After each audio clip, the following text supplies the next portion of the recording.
Hello friends, নানান ব্যঞ্জনে তোমাদের সকলকে স্বাগত জানাচ্ছি। দূরের বন্ধু কাছের বন্ধু সকলকে। আজ আমি একটা নিরামিষ সবজি বানাবো।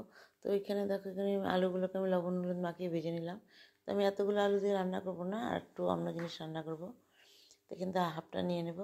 তো এখন এখানে কড়াইতে তেল দিয়ে দিয়েছি, আর এখানে আমি পাঁপড়গুলোকে ভেজে নিচ্ছি।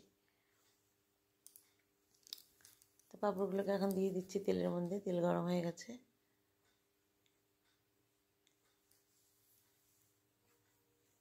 তো পাঁপড়গুলোকে এভাবে টুকরো করে নিয়ে পাঁপড়গুলোকে ভেজে উঠিয়ে নেব।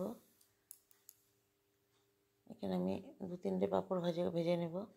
আর এখন দেখো, উঠিয়ে নিয়ে এখন আমি তেলের মধ্যে একটুখানি বাটার দিয়ে দিচ্ছি।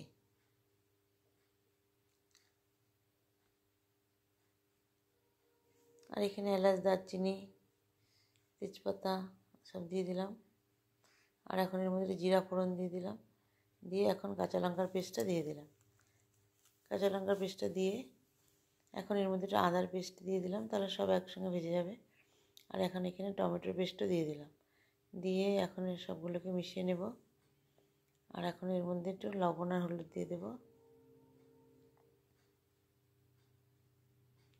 মশলাটা শুকিয়ে গেছে। এখন আমি লবণ, হলুদ আর একটু লঙ্কার গুঁড়ো দিয়ে মিশিয়ে নিচ্ছি।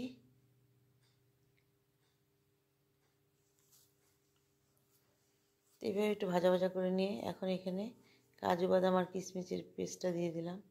দিয়ে এখন এর মধ্যে ধনের গুঁড়ো দিলাম, আর এখন জিরের গুঁড়ো দিয়ে দিচ্ছি। দিয়ে নিয়ে এখন এইভাবে দেখো মিশিয়ে নিলাম।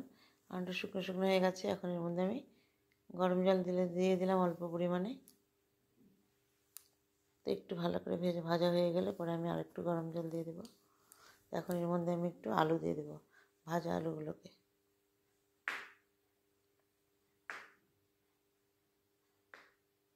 এখন ভাজা আলুর সাথে কয়েকটা ছোলা সিদ্ধ দিয়ে দিলাম। একদম অল্প করে দিয়েছি, কারণ বেশি দিলে বেশি ভালো লাগে না খেতে।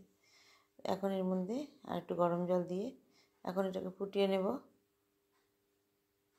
তো নতুন বন্ধুরা, তোমরা যদি দেখে থাকো আর যদি ভালো লেগে থাকে তাহলে প্লিজ একটু কমেন্টস করবে, কোথা থেকে বলছো একটু জানাবে, আর আমার পাশে থেকো।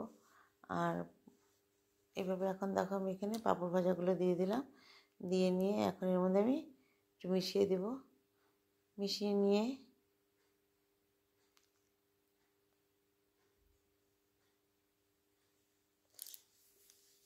সব পাঁপড়গুলো দিয়ে দিলাম।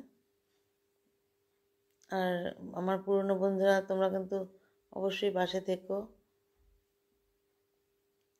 এখন আমি এর মধ্যে একটু ঘি দিয়ে দেব। ঘি দিয়ে দিচ্ছি। দিয়ে এখন আমি এটাকে নামিয়ে নেব।